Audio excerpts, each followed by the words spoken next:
Okay, hello, welcome guys to a new series of Terraria. Let me just get this ready. Okay, let's start a new series of Terraria. Outside the church, they kept themselves to themselves. The children were all educated at home. Neighbours started a rumour that there was something odd going on behind the picture-perfect facade. And Arditha's unexplained disappearance only served to fuel the gossip. When Pastor Anthony's flock in Mobile expressed curiosity about his wife's disappearance, he offered them a strange explanation. His children listened in horrified silence. Anthony told his congregation because Arditha was from Georgia that he went to Georgia to give birth to their youngest child, where she died giving birth to him, and she was buried there in Georgia. Here we are. Just need to pause the video because my headset is getting annoying. Okay, back home. Let's create a new world. Boom. Back when it's done. And insisted they continue to perform, questioned her disappearance anymore. But although everything appeared normal on the surface, there was a horrible secret festering. A secret that would shake the community of Mobile to its roots. Okay, so totally couple short sword, as you can see. Right, it is now loaded. So let's get going with this thing that keeps loading.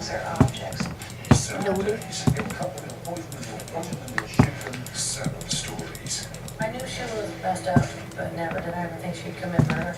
You decided. I think he's the first. I think he would be number one on the monster list. Tune in to find out which story you've chosen. Serial Killer Week starts next Monday at 11 on CI. Have you ever heard the saying, life begins at 50? We think life is about living, not worrying. Yes, we're getting older, but I like to think I'm still in control most of the time. With guaranteed over 50s life insurance with British Seniors, we're even in control of our funeral costs and final expenses. If you're a UK resident, 50 to 79, you're guaranteed to be accepted. Okay. You can get cover over the phone immediately. There's no medical, no health questions, and no forms to fill in. Just decide the benefit amount you want paid to your loved ones from £2,000 up to £15,000 depending on your age. You'll be covered immediately for accidental death, and they'll triple your benefit amount up to £45,000. And after just 12 months of holding the policy, you'll be covered for death by any cause.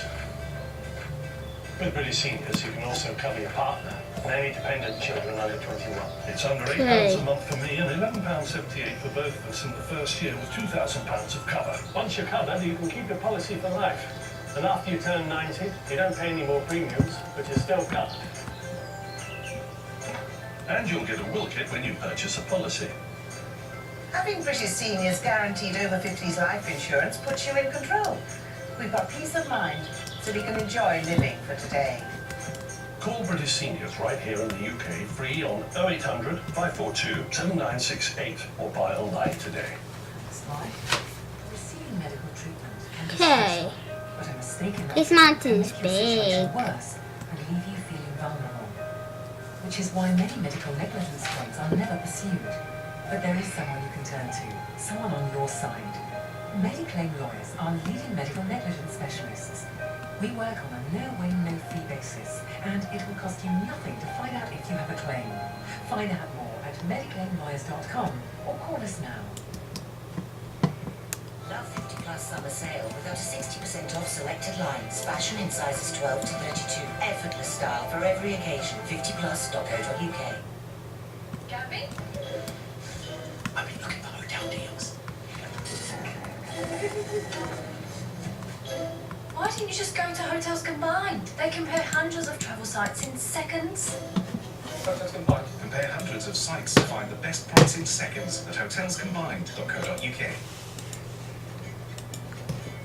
I won't again to that one. Don't they know there's telly on? Didn't they? We're too old to try new things. The same age as us, love. Colin?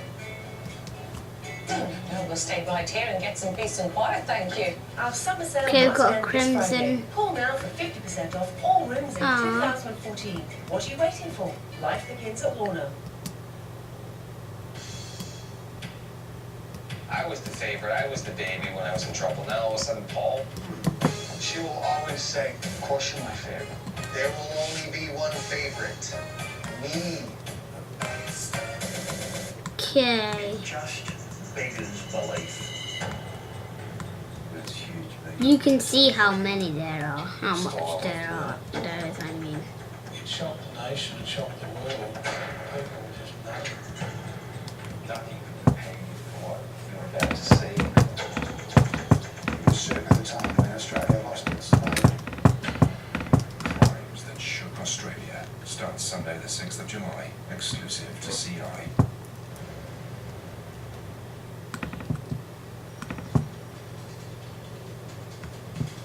Three years after the mysterious disappearance of Arletha Hopkins, her 8 children were still struggling to deal with her absence. No one more so than her eldest daughter, Charlene.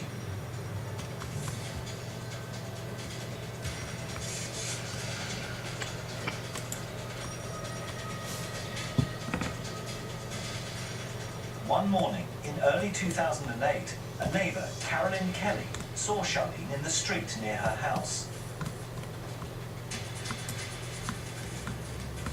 This particular day it was cold outside. Charlene was walking down the street with no shoes on, and she had on shorts. Carolyn felt sorry for her and invited her into the home, into her house to get warm and gave her clothes to put on. Charlene was 19 at the time, and she told the neighbor that she was running away because she had an argument with her father. That's bad. After a little while, Charlene said she was going back home to work things out with her dad. Carolyn thought the incident was nothing more than a trivial family disagreement.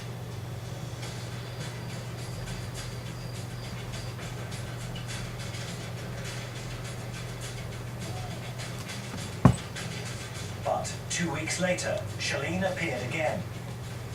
Charlene ran to that same neighbor's house, and she knocked on the door, and she was crying. Carolyn couldn't help but notice the scratches and bruises on Charlene's arms and neck. Carolyn asked us, Charlene, what's going on? What's wrong with her? Charlene advised her that she's pregnant. Carolyn asked, who's the father? And she tells her about this guy in Atlanta being the father. And she asks her, what's really going on with you? Charlene tells Carolyn, you really don't want to know what's going on with me. Charlene confided that Anthony was enraged Okay, about the so let's pregnancy, just go. but before she could explain further, the phone rang.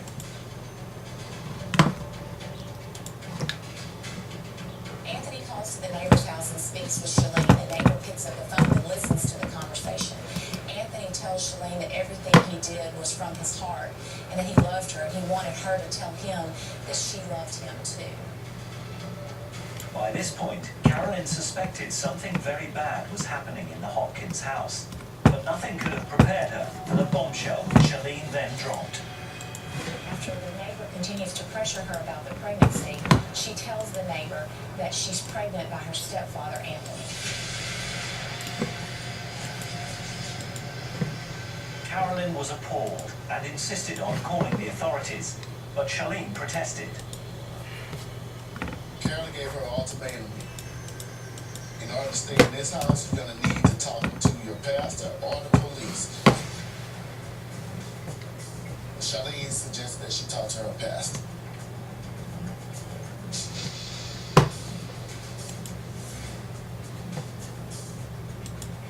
The pastor was from another local church, and he was an acquaintance of Anthony's. The pastor really can't believe what she's saying. Okay. Because of the fact that he knew Something's Anthony happened. and how Anthony was, and couldn't believe that he would do something like that. Oh, there we Instead of are. offering the young woman his support, he called her a liar. Oh, cool. More speed. Wow. Boom, boom, boom. About what their stepdad had done to him, and he didn't want to get in that predicament again. Carolyn at that point got mad at the pastor that told the pastor that he's supposed to be a man of God. It is his duty to guide this girl in the right direction to make the right decision. But he continued to insist that he didn't want to have anything to do with her.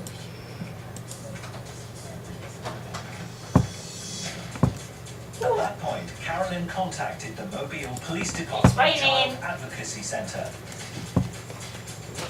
I received a phone call about 12:40 in the afternoon from a neighbor of Anthony Hopkins who advised that Anthony's daughter was over there and told her that she had been having sex with her father. I was told that all the way she was 19 at the time. We were able to figure out that the sex had actually occurred There's a prior big to tree. the Please have an underground bit. Yay! That's an underground bit. I'm so happy. And I'm actually serious. I'm so happy. So let's go. So I interviewed her and she ended up talking to us about her having sex with her father. It began when she was around 11 or 12 years of age. Platinum, no! What is it, John? From that point and continued until she was 19, at which point she ended up pregnant by him.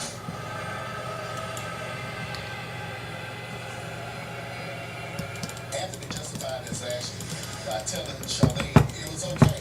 It's okay to do this. See, here it is in the Bible. Read it. Anthony told Shalene that he loved her and that God would approve, and she was confused.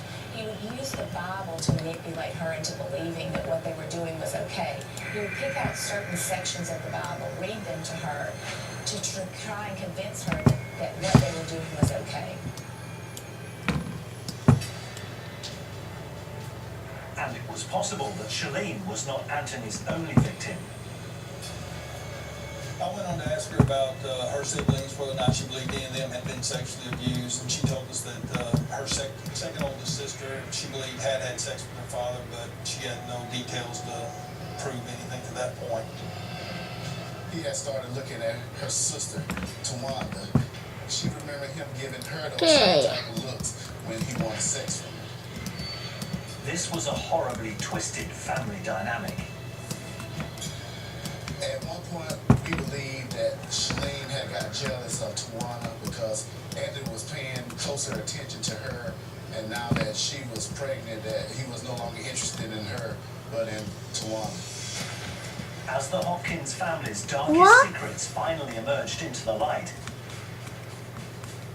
it seemed the story couldn't get any worse. But then Detective Michael Shavers probed more deeply. He asked Charlene an innocent, off-the-cuff question. The answer he received indicated a crime of biblical proportions. And I asked her, well, tell me how your mother died. And she said, I think my father killed her. This allegation was so shocking, Detective Shavers had to consider whether it was truth or fantasy. The story was crazy. I mean, it was unbelievable. It had a lot of details to it, but you just wondered if she could make up something like that. And I said, well, where's your mother's body at? And she said, it's in the house. Shavers began to hunt for evidence to back up Shalene's outrageous claim. So at that point, I proceeded to my office where we searched the computer records, trying to find any record of Miss Hopkins. We searched the driver's license, which her driver's license had actually expired in 2005 and hadn't been renewed, and searched all the other systems, and we were unable to find any record of her since 2005.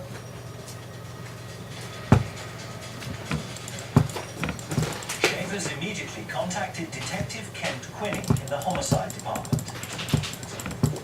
At first, when we heard the story, we thought it was kind of bizarre, and we never heard anything like that before. But we had to go to the location and verify her story and check it out to make sure.